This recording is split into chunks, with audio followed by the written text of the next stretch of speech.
Olá a todos, bem-vindo ao programa de entrevistas da Comissão de Arbitragem da OAB, na qual entrevistamos grandes nomes da arbitragem. Estamos aqui hoje com o nosso convidado, Ricardo Torre, dispensa apresentações.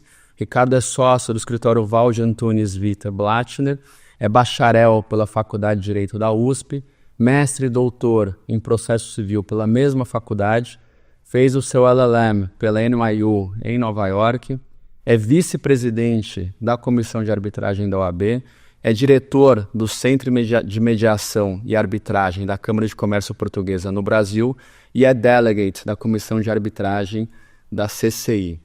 Ricardo, muito bem-vindo, é um prazer enorme tê-lo conosco. Para abrir a nossa entrevista, a gente gostaria de ter uma apresentação sua e conhecer um pouquinho melhor.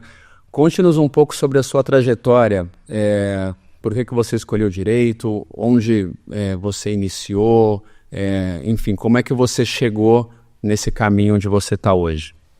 Obrigado, Sérgio. Oi, Bárbara. Muito obrigado pelo convite, uma honra estar aqui com vocês. Bom, basicamente eu estudei num colégio alemão aqui em São Paulo, eu sou paulistano, nascido e criado em São Paulo. Estudei no colégio Porto Seguro, colégio tradicional alemão. E os idiomas estrangeiros sempre fizeram parte da minha vida desde criança, então desde cedo comecei a estudar inglês, espanhol e o alemão também no colégio. E sempre fui uma pessoa que gostou muito de ler, sempre tive muito interesse em ler e escrever.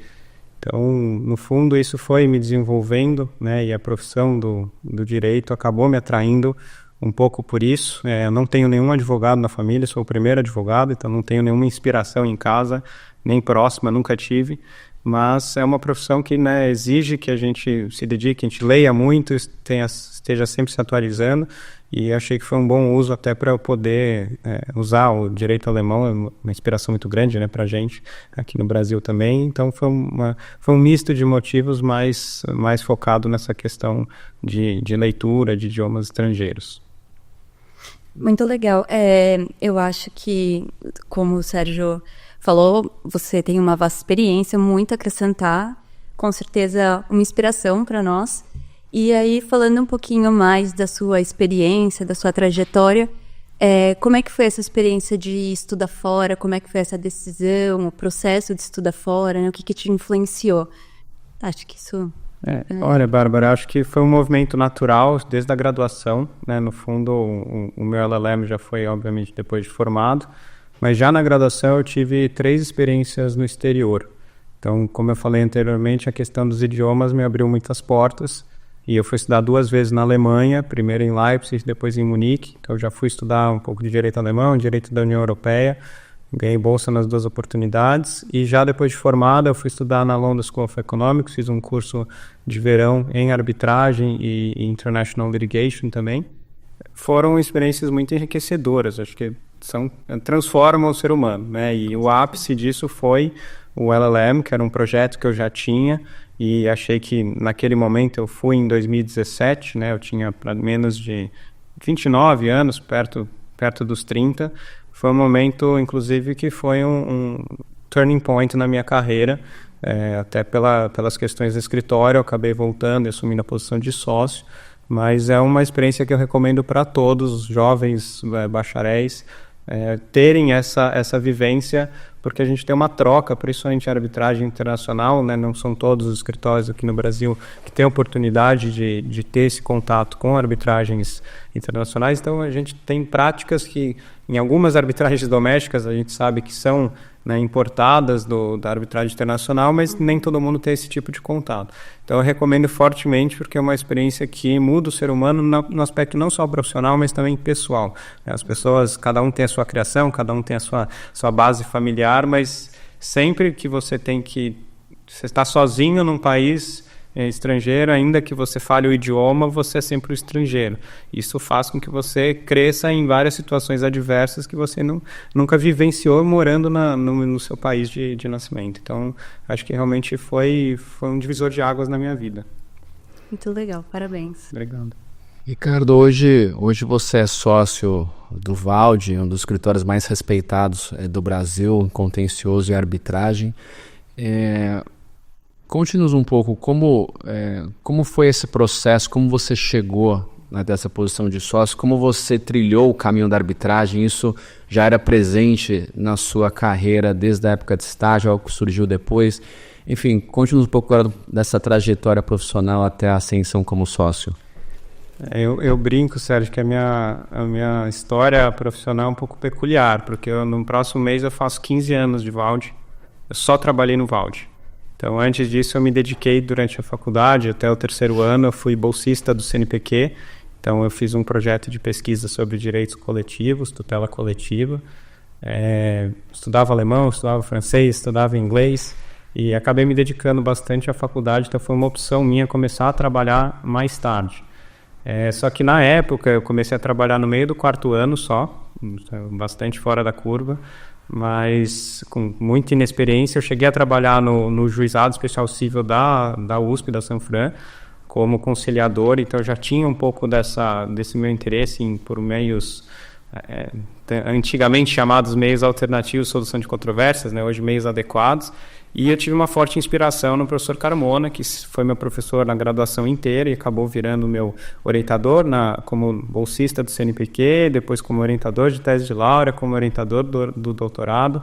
Então, o foco mesmo, né, dos meios alternativos acabou permeando a minha experiência. Mas no escritório, curiosamente, eu iniciei na área tributária. Então, eu fiquei quase 3 anos no tributário do escritório. Depois, quando eu já tinha me decidido a ficar no processo civil, na arbitragem, eu fiz meu mestrado em processo, não fiz em tributário, na época eu trabalhava no tributário, migrei dentro do escritório, trabalhei direto com o professor Valde na parte consultiva, então eu fazia todos os pareceres para eles, e depois finalmente eu migrei para a equipe de arbitragem em 2015. Então eu brinco que eu trabalhei em 3 escritórios em um só, porque eu tive uma experiência muito vasta dentro do mesmo escritório.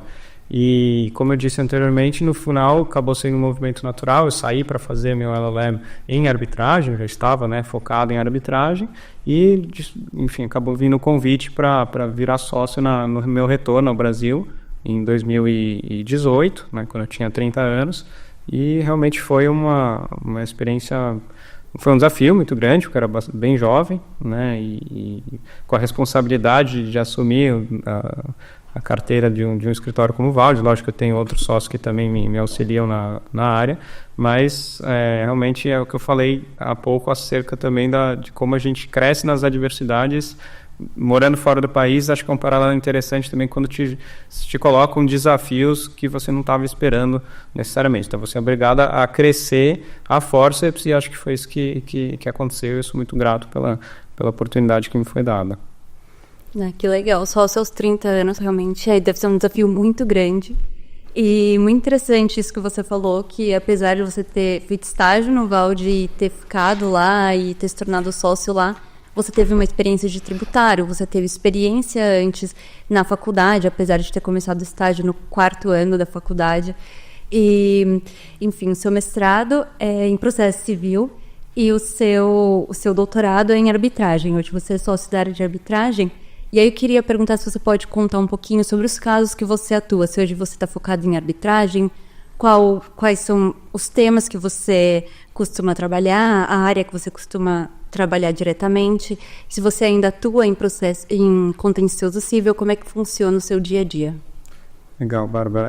Desde que eu era estagiário, uma frase que me marcou do professor Valde é que nunca ia ter monotonia no escritório. Foi a única promessa que ele me fez. E ele cumpre diariamente, diuturnamente, essa promessa, porque realmente a gama de casos que a gente atua lá no escritório é bastante eclética. Imagino que a experiência do Sérgio também seja bem, bem parecida, mas a minha prática hoje, eu diria que 85% do meu tempo é focado em arbitragem, 90% em demandas pré-arbitrais, nas arbitragens em si, pós-arbitrais também. Eu faço um pouco de consultivo e tem alguns casos mais residuais em contencioso. Então, hoje nós temos uma carteira de quase 30 arbitragens, várias delas contra entes públicos. Então foi um pouco do motivo da minha tese de doutorado, tratar da arbitragem com a administração pública, né? Eu tenho um laboratório muito rico e muito vivo nas demandas em que eu atuo, então isso reflete nas próprias mudanças legislativas que a gente tem tido e que eu critiquei um pouco a forma como isso vem sendo feito nas arbitragens, digamos, regulatórias, assim eu denominei. Mas, ao mesmo tempo, nossa prática também envolve muitas arbitragens societárias, contratuais e setor de infraestrutura, mas, como eu disse, não tem um caso parecido com o outro, né? Algumas questões podem até se repetir, bastante arbitragem de engenharia, contratos de EPC, tem alguns casos grandes de construção de usina, de hidrelétrica, mas no frigir dos ovos é uma prática bastante diversa. Então, lido com os mais variados temas, arbitragens até coletivas, arbitragens bastante contratuais. Então, o espectro é bastante amplo. Muito legal. Ricardo, como sócio de um grande escritório, você está envolvido nas arbitragens mais importantes do país. Tem algum caso que seja emblemático para você ou que tenha te marcado em termos de experiência que você queira compartilhar? Olha, Sérgio, tem alguns, né? Acho que alguns casos marcam a nossa carreira. Teve uma disputa fruto de uma joint venture, uma disputa mais contratual, mas com nuances também tributárias. Foi bastante desafiador para criar a tese. A gente se debruçou em uma primeira arbitragem, desdobrou em uma segunda, e foi realmente um laboratório muito interessante para ganhar experiência justamente por tocar em temas que em tese não são arbitráveis, mas que a gente precisa do apoio de outras áreas.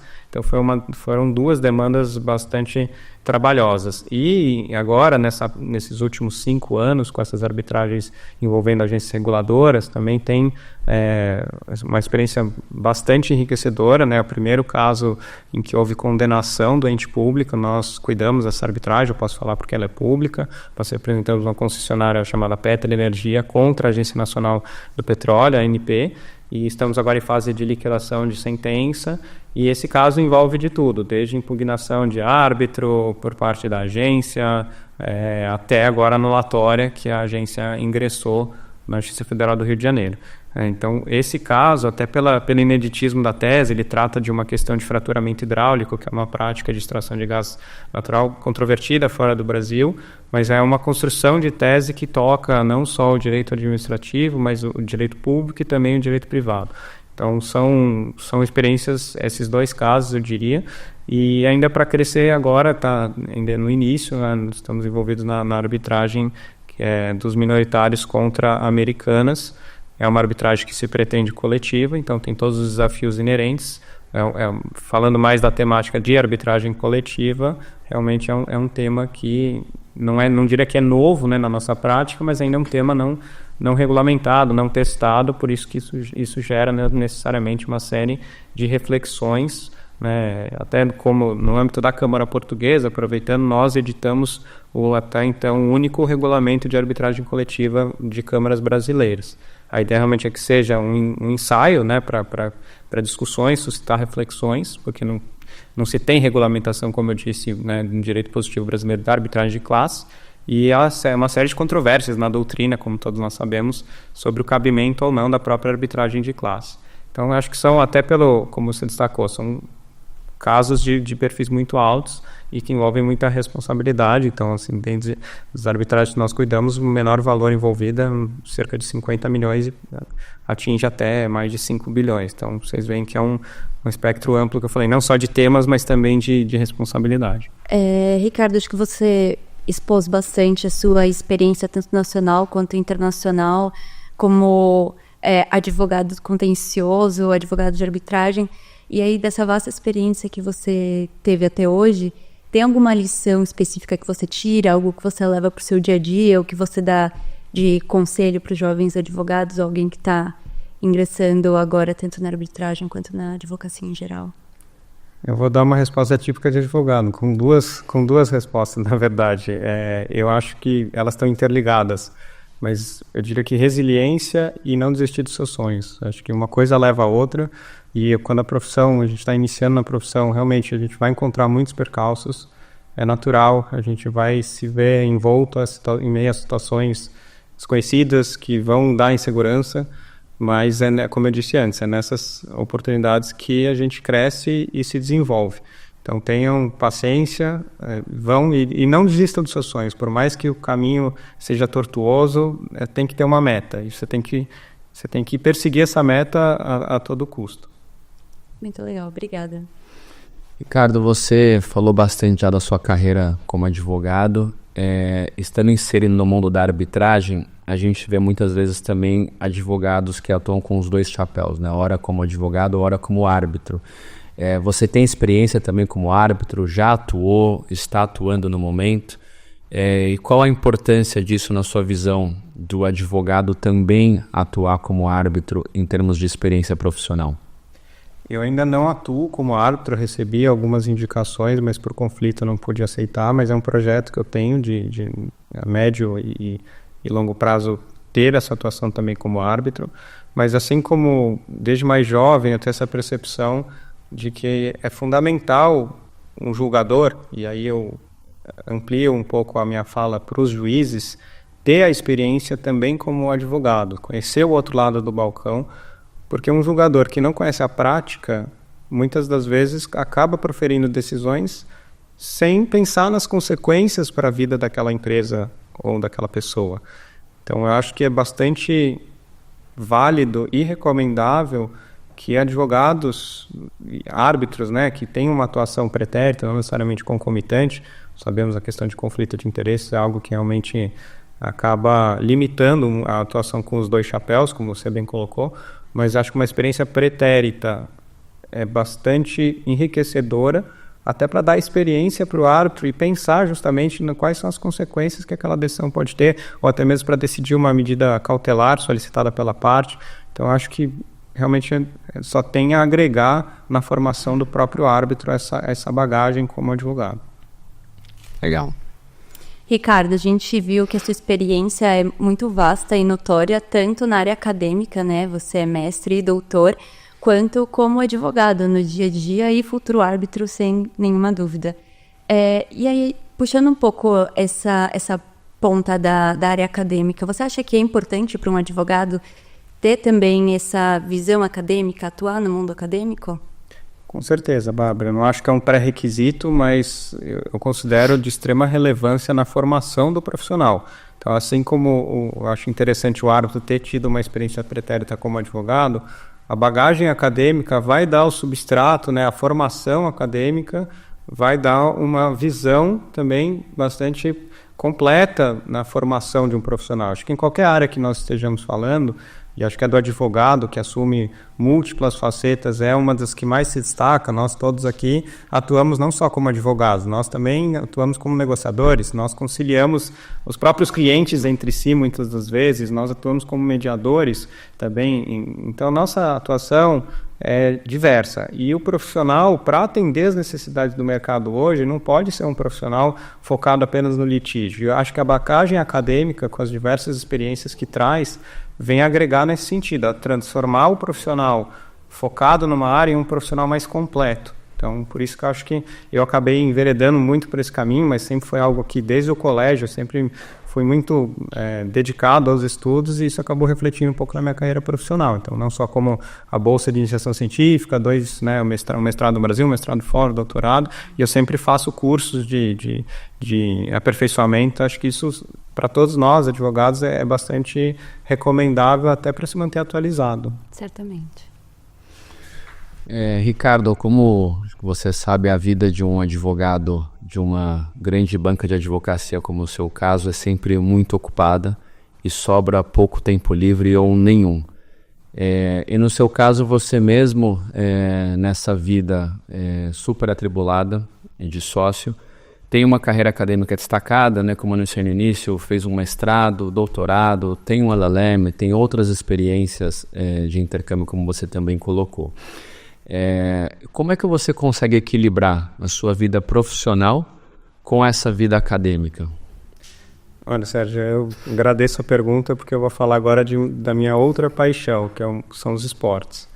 Para mim, há muitos anos, isso é um valor inegociável. Eu não abro mão na minha rotina de fazer exercício físico e desde criança eu já joguei futebol, nadei, joguei tênis, atualmente eu jogo squash, faço musculação, corro. Então, eu até minha esposa me critica por isso, mas eu faço esporte 7 vezes por semana e só não faço mais porque a semana só tem 7 dias. Então, para mim, o esporte é uma válvula de escape, é o que me dá equilíbrio. E isso, até mesmo não só a prática dos esportes, mas realmente eu tenho uma paixão. E até se eu não fosse advogado, era o que eu gostaria de ser, era jornalista esportivo. Curiosamente, realmente é algo que mexe muito comigo, eu sou fã. Qual que é o esporte atual que você está fazendo? 7 dias na semana squash ou tem um outro? Squash e corrida. Então eu faço esses dois, mas sou apaixonado por tênis, eu tive que parar o tênis por uma lesão. Mas eu sou de viajar para ir acompanhar esportes e futebol, sou palmeirense e já viajo muitas vezes para ver torneios fora e tênis também é algo que é a minha outra paixão. Então já está com a passagem comprada para os Estados Unidos 2025 para ver o Palmeiras no Mundial. Com certeza. E vou para as Olimpíadas agora no final do mês para ver as finais de tênis também. Legal. Sensacional. Inclusive, excelente time. Discordo em parte, mas tudo bem. Agora falando um pouquinho da sua experiência internacional, infelizmente não sobre esportes, mas depois a gente quer saber das viagens. Você estudou na NYU e foi vice-presidente da Associação Brasileira dos Estudantes de lá. Qual a experiência no mestrado e nesse cargo? Se você puder dividir um pouquinho com a gente. E se você recomenda LLM para os advogados? Claro, Bárbara. Foi uma experiência complementar incrível, não só pelas atividades que eu desempenhei lá enquanto vice-presidente da associação, chama Brazilian Legal Society, e nós organizamos um congresso, né, em abril do ano em que eu estava terminando meu LLM. Levamos a ministra Ellen Grace, levei o professor Carmona, levamos algumas personalidades, Helena Landau também foi falar no nosso evento, trouxemos o ministro Cueva e eu fui o responsável por coordenar o painel de arbitragem, justamente porque eu fazia meu LLM, a NYU tem uma especialização em arbitragem, então foi um dos motivos pelos quais eu escolhi ir para a NYU, não só, eu também fui agraciado com uma bolsa integral, foi um fator bastante decisivo na minha escolha, mas eu não poderia recomendar mais fortemente fazer um LLM para quem pratica arbitragem, independentemente da faculdade. Não sou bairrista, acho que todas são incríveis e todas as pessoas que me procuram para pedir conselhos sobre fazer ou não fazer, eu sempre falo, façam, não tenho a menor hesitação em dizer isso, e em qualquer faculdade você vai ter uma experiência única e incrível, não existe faculdade melhor ou pior, existe a melhor faculdade para você. Então uma outra coisa que eu sempre falo é, não decidam apenas pensando no renome, ou no maior ou menor renome da faculdade. Decidam também com base na experiência pessoal que você quer ter. Então, a cidade onde você vai morar, eu acho que é um elemento muito importante também nesse processo de escolha.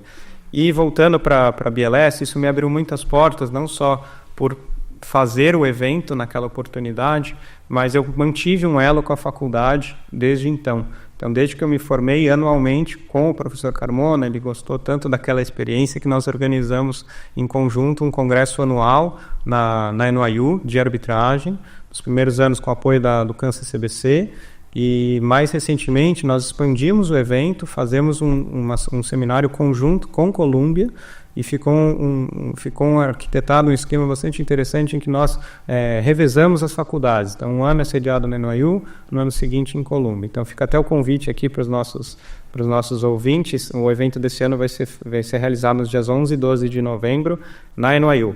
Então, o fato é que eu mantive esse elo acadêmico, eu fui, inclusive, pela bolsa que eu ganhei, eu fui mentorado pelo professor Franco Ferrari, que é o coordenador do programa de arbitragem da NYU, um dos grandes nomes de arbitragem internacional. Então, eu também tive esse privilégio de ter contato com ele, de ser orientado no meu paper de conclusão do LLM por ele, e ele realmente é um dos nossos keynote speakers do evento, junto com o professor George Berman, que é outro que dispensa apresentações. Então, o fato é que, independentemente da minha experiência pessoal, com certeza para você, para os nossos ouvintes, cada um vai ter o seu nicho de atuação e vai abrir muitas portas. Por isso que eu sempre falo, façam de tudo para ter essa experiência fora, que ela é muito enriquecedora. Espetacular. Muito obrigada. Ricardo, você acabou de mencionar, né, que você organiza um evento anual em Nova York, juntamente com o professor Carmona.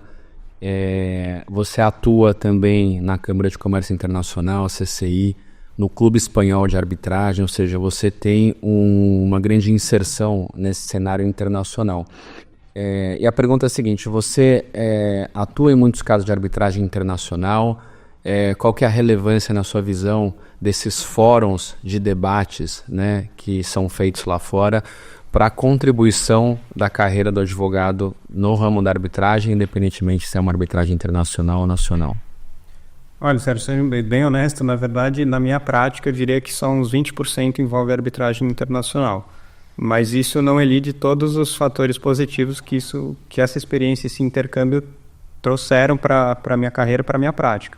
Como eu disse anteriormente, acho que foi um contínuo da minha vida, né, estudando num colégio com estrangeiro, passando na faculdade pelas experiências que eu tive fora do Brasil. Eu acho que esse intercâmbio de ideias, e agora não só em Nova York, desde o ano passado eu organizo um evento na Semana de Arbitragem de Paris pela Câmara Portuguesa. Então esse ano nós fizemos um evento debatendo fazendo um diálogo entre arbitragem comercial e arbitragem de investimento.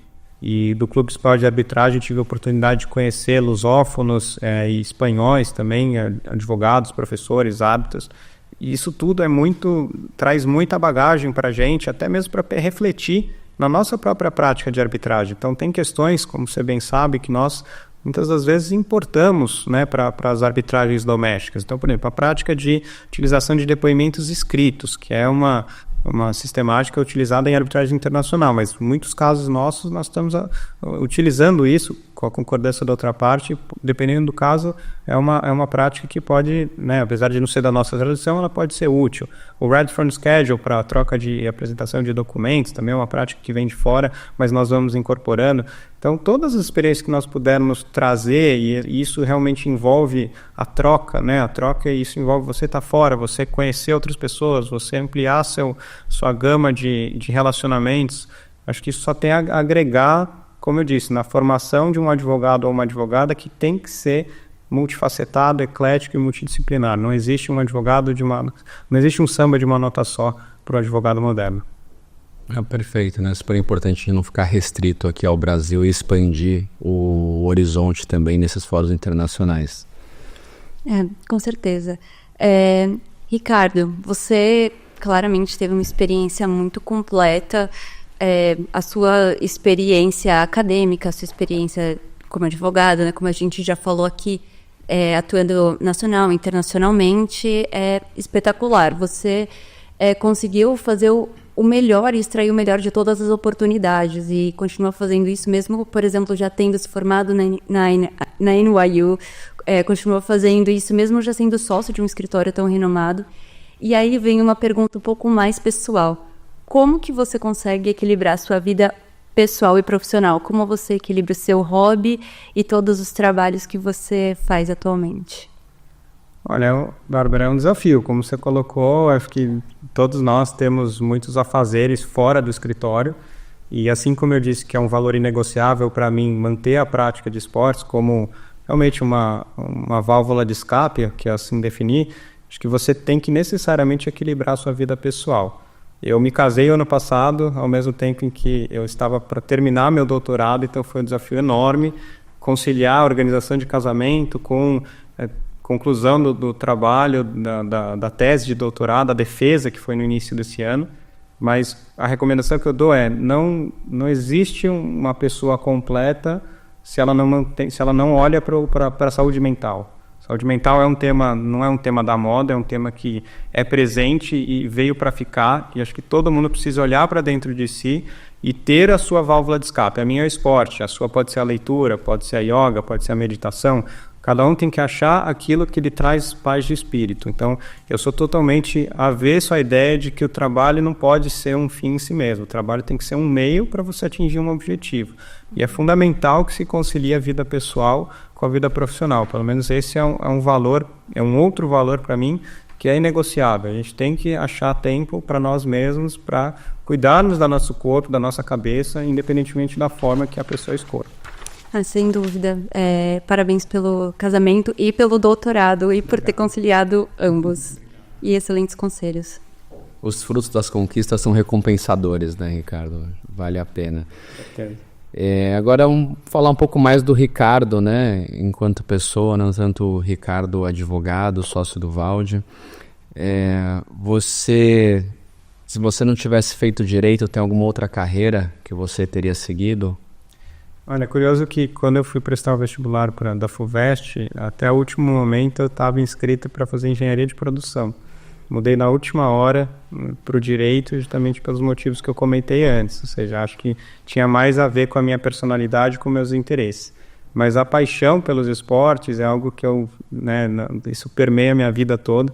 Então, eu sempre tive vontade de ser jornalista esportivo. Então, um dos meus sonhos seria fazer cobertura dos grandes eventos de Champions League, de cobrir os grandes lãs de tênis. Então, a carreira do jornalismo esportivo é algo que sempre me fez brilhar os olhos, embora a gente saiba que é bastante diferente da nossa profissão. Mas, respondendo a tua pergunta, eu acho que se eu não fosse advogado, eu tentaria seguir como jornalista esportivo. Eu me identifico muito com você em relação à corrida. Acaba sendo bastante um escape também. Mas eu também gosto muito de ler. Eu sou apaixonada por livros. E aí eu queria saber se tem algum livro que você recomenda, algum livro que te marcou durante a sua trajetória, ou algum livro recente que você leu e que você gostaria de indicar. Olha, eu não posso deixar de falar, já que eu sou tão apaixonado por esportes, um dos meus ídolos é o Roger Federer. E a biografia dele, muito embora possa parecer uma biografia de tênis, mas ela traz tantas lições sobre a própria transformação dele. Então, para quem não conhece, ele é um dos maiores tenistas da história, para alguns o maior da história, e ele é suíço, e o suíço sempre tem aquela fleura de tranquilidade, de resiliência, de controle de emoções. E o mais curioso de ver e entender um pouco mais da trajetória dele, como ele migrou ele era um jovem tenista bastante irritado, ele quebrava a raquete, ele se descontrolava, e ele teve que lidar com a morte de um treinador dele, fez mudar completamente a carreira dele. E ainda no mundo do tênis, o meu outro ídolo é o Guga, né? O Gustavo Kirten, nosso Guga. A biografia dele também é algo que me marcou muito, porque quem não conhece, ele tinha um irmão especial, ele perdeu o pai muito jovem, então ele teve que superar muita coisa, ainda mais num país como o Brasil, em que o tênis ainda é bastante negligenciado, e os tenistas que se destacam aqui é muito mais por sangue, suor e lágrimas próprias do que por investimento, que lamentavelmente é um esporte que não tem o investimento que deveria ter. Mas eu extraio dessas biografias lições de caráter, de personalidade, um pouco do que eu falei antes, de resiliência e de perseguir seus objetivos. Esse tipo de profissional, que são excelentes e são gênios naquilo que fizeram, mostram como a gente deve incorporar esse tipo de valor na nossa prática de advocacia. Não pode perder a essência. Por mais que nós tenhamos que defender teses em relação às quais nós não necessariamente acreditamos, tem que ter algum limite, até mesmo de ética, de moral, e por isso que eu levo também para a minha prática. Eu não gosto de advocacia predatória, não gosto de advocacia de baixo nível. Eu acho que a gente tem que manter a cordialidade, somos todos colegas, e sem perder o foco naquilo que realmente importa. Excelente, gostei muito das dicas dos livros, e o que você falou agora eu assino embaixo. Acho que a gente tem que conhecer nosso limite. Eu li a biografia do Guga, e realmente é muito interessante, muito inspiradora, né? E já que você gosta muito de tênis, Djokovic ou Nadal? Nadal.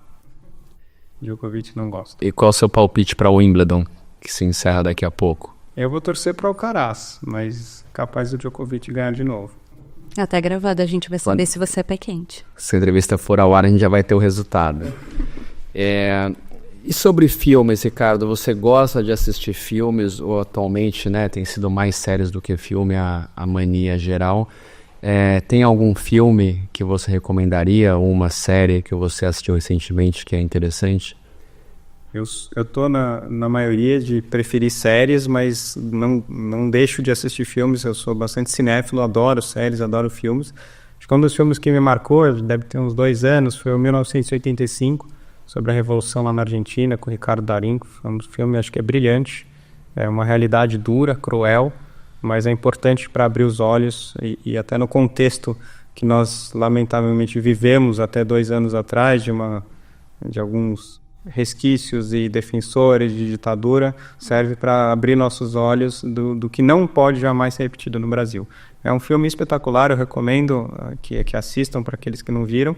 E um outro que eu vi recentemente também que me marcou muito é o Anatomia de uma Queda. Foi um dos indicados ao Oscar do ano passado. E a própria enredo, a construção da narrativa é algo que tem questão de julgamento, então o filme tem um julgamento, né, na corte, então isso acompanha os depoimentos de experts, os depoimentos da parte. Então, filmes que tenham esse tipo de temática também me atraem, acho que é inerente um pouco à nossa profissão. Então, são esses dois que eu ficaria como sugestões. Ótimo. O Ricardo Darín, aliás, assim, ator e diretor, é excelente, né? A filmografia inteira Todos dele os filmes é dele não tem um recomendável. filme ruim que ele faz.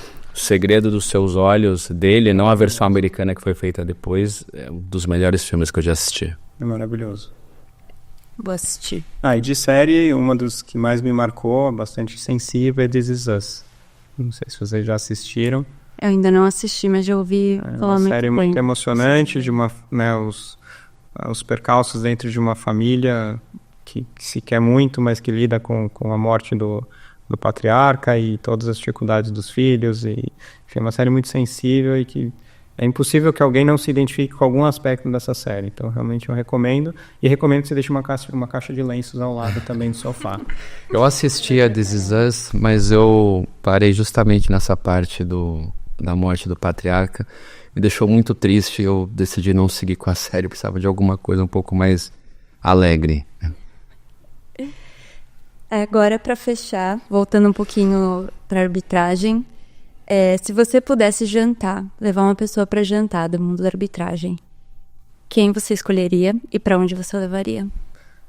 Pergunta difícil, tem algumas possíveis respostas, mas acho que no mundo da arbitragem, o Gary Bourne, acho que é um dos maiores expoentes, né, inequivocamente. Gostaria muito de trocar ideias, pensar, aprender um pouco de como ele enxerga a arbitragem hoje e a transformação nesses últimos anos. Seria muito, muito interessante ver o ponto de vista dele.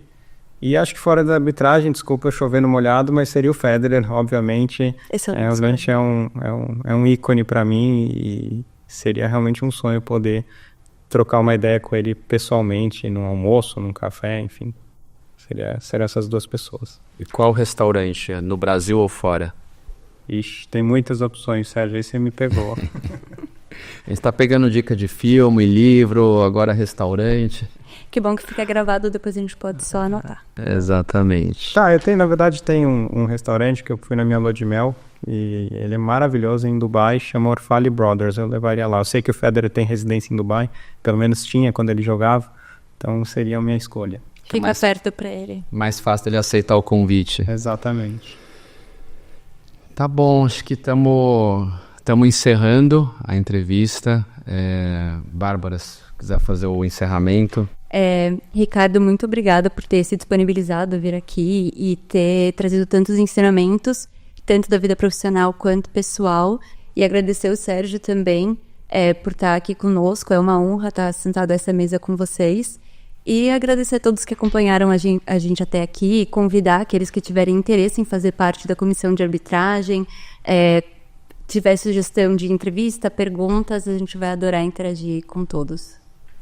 Muito obrigado. Obrigado, Bárbara. Obrigado, Ricardo. Foi uma honra, um prazer ter você aqui conosco nesse programa de entrevistas. E até a próxima. Agradeço aos ouvintes também. Eu que agradeço, Bárbara, Sérgio. Foi um prazer enorme estar aqui e dividir um pouquinho da minha experiência. Acho que cada um tem a sua própria, mas o importante é que as pessoas peguem aquilo que elas acham interessante e a minha ideia é isso. Estou sempre à disposição para trocar experiências, trocar ideias e parabenizar vocês pelo trabalho. E é um orgulho ser vice-presidente da comissão. E reitero também o convite a todos que queiram aderir à nossa comissão. Tem muitos eventos e oportunidades para aqueles que já têm alguma atuação na prática, mas aqueles que desejam ter um enfoque um pouco maior. Obrigado a vocês. Obrigada. Obrigado.